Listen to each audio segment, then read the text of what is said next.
meta o dia final, né? Geralmente, poxa, 50 dias, vou chegar no dia final. 30 dias, 20 dias, seja lá o que for, a gente pensa logo no troféu, na medalha que está lá no fim dessa conquista. É automático para a gente e é o que nos motiva a entrar e fazer alguma coisa. Geralmente o processo não é carregado de motivação, é carregado de alegria, porque o processo envolve, em qualquer hábito, em qualquer aspecto da nossa vida, o processo envolve alguma dor e alguma abrir mão de alguma coisa, abrir mão de tempo, abrir mão de conforto, né?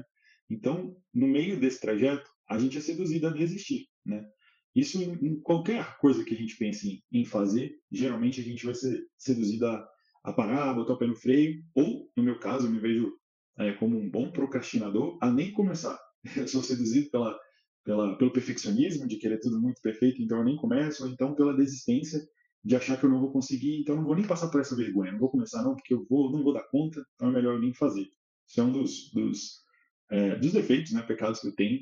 Então eu me vejo tanto no meio dos processos, quanto antes deles, já desistindo. Mas vamos lá, vamos ler uma escritura, pode passar, Rafa, e entender um pouquinho do que a gente quer construir hoje. Rafa, aí.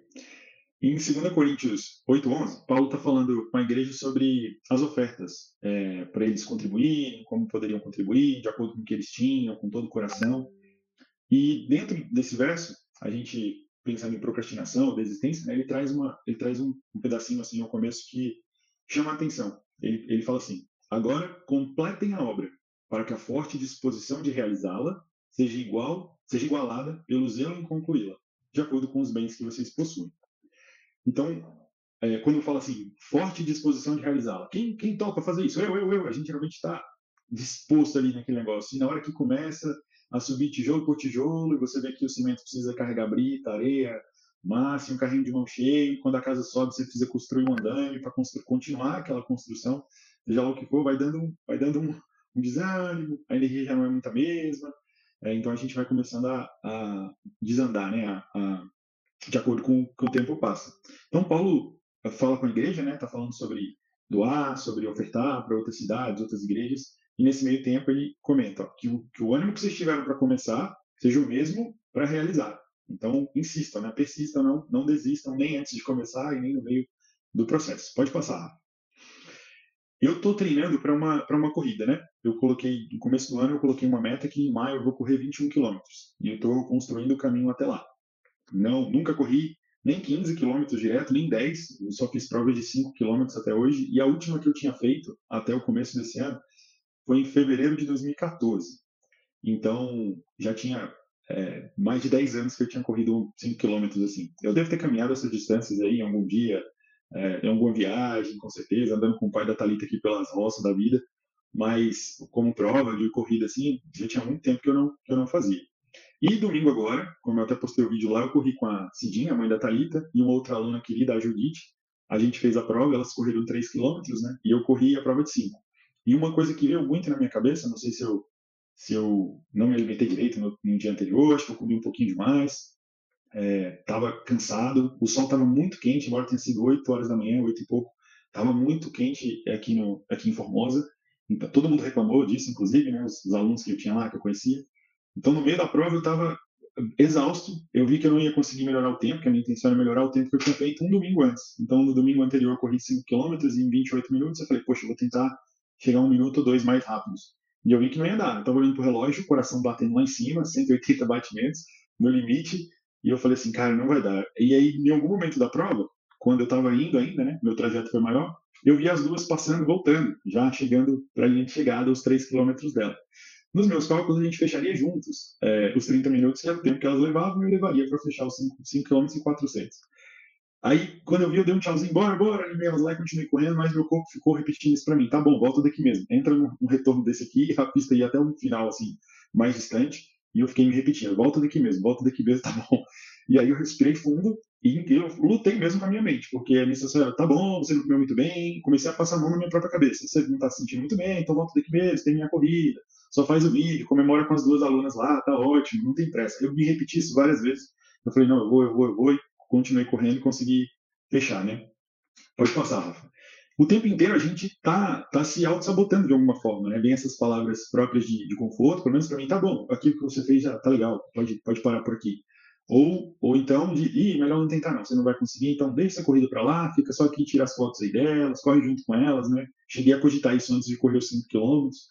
E como é que a gente foge dessas armadilhas, né? Como eu me preparo para olhar para as metas e não pensar nelas como algo que eu alcanço ou eu não alcanço, né? Com base no livro do James Clear, Hábitos Atômicos, é um livro bem interessante, ele traz alguns princípios para a gente não se preocupar com as metas, mas se preocupar com os processos. Né? Ele fala, não crie metas, crie processos. Porque as metas são algo distante de alcançar, são coisas que quando você alcança você fica meio perdido. Né? Então ele cria alguns princípios para a gente se envolver em processos. As metas são temporárias e os sistemas criam um progresso contínuo. Então, eu quero correr a prova de 21 quilômetros, por exemplo. Se no dia que eu correr os 21 quilômetros eu falar, beleza, bati, eu provavelmente no outro dia não vou estar tão motivado a correr de novo, continuar treinando. Agora você falou, eu quero ser um corredor contínuo, que durante a semana eu faço treinos de corrida e eventualmente eu vou conseguir correr 21 quilômetros, mas eu vou continuar correndo. Meu objetivo é semanalmente correr 5 quilômetros, 6 quilômetros, 2 vezes na semana. Um dia por mês eu fazer uma prova mais longa. Eu estou mudando isso, criando um sistema de corridas, né, um sistema de hábito para eu ser um corredor, para eu treinar o cardio, e assim eu vou conseguir ter metas que não me tirem, né, essa mudança, esse progresso. Pode passar 1%, né, como está aí no nosso gráfico, 1% todo dia, no final do ano a melhora é muito maior. Se você correr 1 quilômetro todo dia ou 2, como a Paula vai e volta de bike, você correu 360 quilômetros, né, no final do ano. Então, é algo a se pensar. 1 quilômetrozinho por dia você correr ali, que não é tão fácil como parece, mas também não vai ser tão difícil com o passar do tempo. Vai trazer um grande benefício no final. As metas podem limitar a felicidade, né? Serei feliz quando eu atingir X meta. Eu vou criar um ciclo que a minha felicidade está sempre no futuro. Então, no meio do processo que é doloroso, como a gente falou, a tendência a desistir é maior. A tendência a, poxa, eu não consigo, é maior.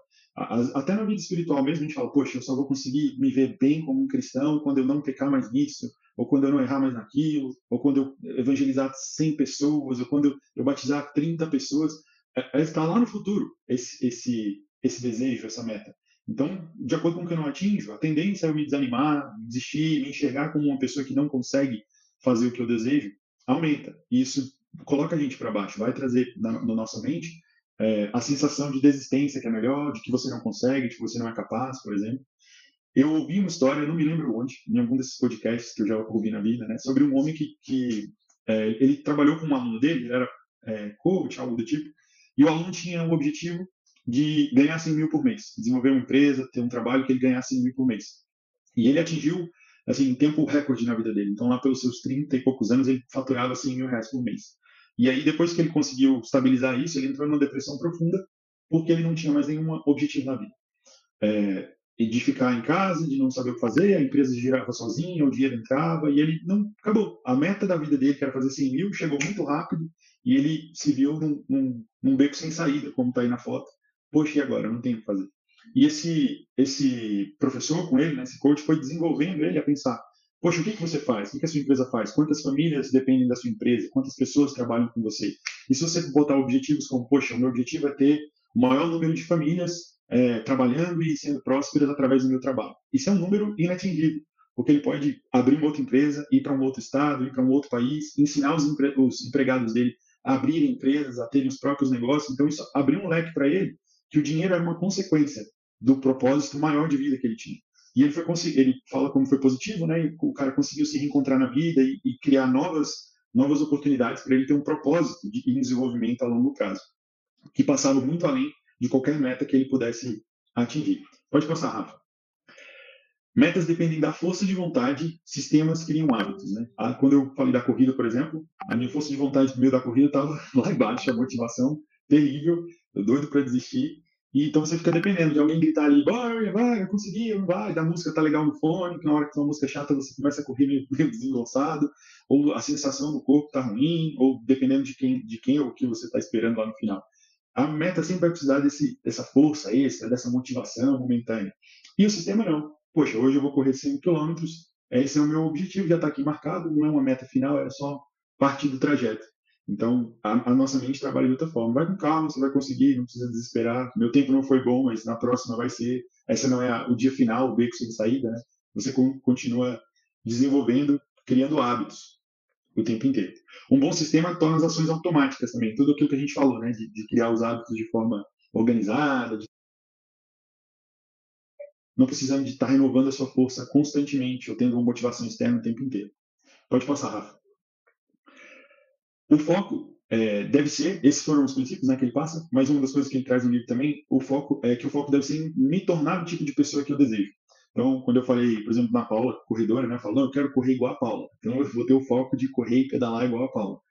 Às vezes eu brinco que, poxa, tem que ter o foco da dieta que a Thalita tem. Os horários certinhos que ela come, as coisas saudáveis que ela faz. Ela ficou aqui um mês sem consumir açúcar nenhum, assim, industrializado. E eu falei, então eu quero me tornar esse tipo de pessoa. Né? Quando você pensa na pessoa que você quer se tornar e não no resultado particular, você está desenvolvendo uma personalidade mais forte, está desenvolvendo até no seu próprio caráter, né? Vencer algumas barreiras. Então, tipo assim, não, eu sou o cara que não fuma. Eu não tô tentando parar de fumar. Eu não fumo mais a partir daqui. Eu sou o cara, não tomo açúcar, não. Só coisa sem açúcar. Eu sou essa pessoa a partir de agora.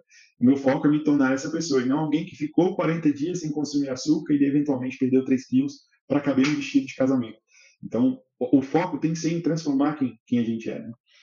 Se eu penso num atleta, todos os atletas têm a mesma meta: vencer a prova final na Olimpíada e levar uma medalha para casa. A meta deles é igual, a motivação talvez seja igual, e talvez o que tem sistemas ruins tenha motivação maior ainda, e mais gente gritando, e mais incentivo financeiro, seja lá o que for. Mas quem cria bons sistemas e quem se vê, não, eu sou um atleta, eu vou só passar por mais um treino porque é isso que atleta faz. Eu vou dormir cedo e não vou sair, vou acordar cedo porque é isso que um atleta faz. É mais fácil quando eu simplesmente faço aquilo quem eu sou. Né? Cada ação é um voto para a identidade que você quer construir. Então, aqueles 1% que a gente falou, eu estou botando mais uma moedinha no cofrinho que vai transformando gradativamente essa persona, né, essa personalidade, essa pessoa que a gente deseja ser. Tá bom? Pode passar, Rafa. E a pergunta que eu faço, né? Não se parece com a nossa caminhada cristã? Né? Se eu desejo ser alguém mais benevolente, se eu desejo ser alguém mais manso, menos irascível, se eu desejo ser alguém que é corajoso para evangelizar, por exemplo. Eu lembro de falar do Pedro e do Ariel no dia que a gente fez um culto, né? Os dois, qualquer oportunidade, se caiu uma pedra ali no chão, eles estão chamando a pessoa para estudar a Bíblia. Então, aquilo faz parte de quem eles são, né? E houve um momento que eles tiveram que vencer a vergonha, vencer o medo, vencer alguma timidez, né? Talvez não tanto para o Ariel e para o Pedro, que eles têm menos timidez que muitos de nós, mas eventualmente para quem a gente deseja ser, tanto na nossa caminhada cristã como na nossa vida secular, que o que a gente está trazendo aqui é que toda ela envolve glorificar a Deus também, né? Inclusive o nosso corpo físico, material, envolve cuidar dele de forma que glorifique a Deus. Então, quando eu olho para essa caminhada, né, esse passo a passo, quem eu quero me tornar? Mais parecido com Cristo, né? O tempo inteiro. Já não sou mais eu quem vivo, mas Cristo vive em mim. Então, quando eu olho para a obra, né, na forte disposição de realizá-la, quando eu começo qualquer objetivo de vida, qualquer hábito saudável, ou mesmo algo espiritual, que esse zelo em concluí-la seja tão forte quanto a disposição inicial. Pensar nisso, né, trazer isso como um princípio para dentro do nosso coração, talvez olhar para essa escritura que fala de oferta, mas traz um princípio tão profundo, né? E me enxergar, poxa, eu vou ser alguém que vai ter zelo em concluir as coisas. Assim como Cristo teve zelo em concluir a obra dele, né? Todo o tempo em que ele passou, confiando no Pai, mesmo sendo abandonado, desanimado, sofrendo ali nos últimos dias, né? Na última hora, a angústia profunda, mas ele concluiu a obra que lhe foi proposta, né? Tendo morte e morte de cruz, sofrendo as dores por nós. Então, vale a pena a gente olhar para isso e pensar, seja qualquer hábito que a gente queira ter, seja qualquer objetivo que a gente queira traçar, espiritual, ou simples como criar um hábito de cuidar melhor do nosso corpo, e olhar para essa escritura, né, olhar para Cristo e se enxergar numa caminhada onde você está construindo uma nova pessoa. E isso vai te ajudar a não depender de metas e motivações externas, mas confiar no processo e se apegar aos sistemas que podem te fazer evoluir. Tá bem? É a nossa reflexão de hoje, bem rápida. A gente está entrando aí no meio do nosso desafio. Então, eu quis trazer esse tema de desistência justamente por isso, porque é normal que a gente acabe desistindo, né? Ou, deixa para lá, já não deu mesmo, eu não consigo. Vem essas vozes na cabeça, né? Sejam negativas, de pensar, eu não consigo, isso não é para mim, eu não vou dar, ou confortáveis, como eu senti no dia da corrida. Tá bom, aqui tá bom, você já deu seu melhor, mesmo.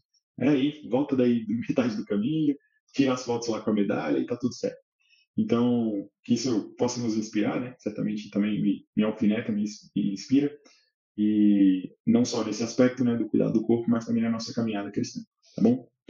Valeu, e aí eu abro para vocês agora qualquer pergunta sobre o tema ou até aberta aí sobre os nossos dias, fiquem à vontade.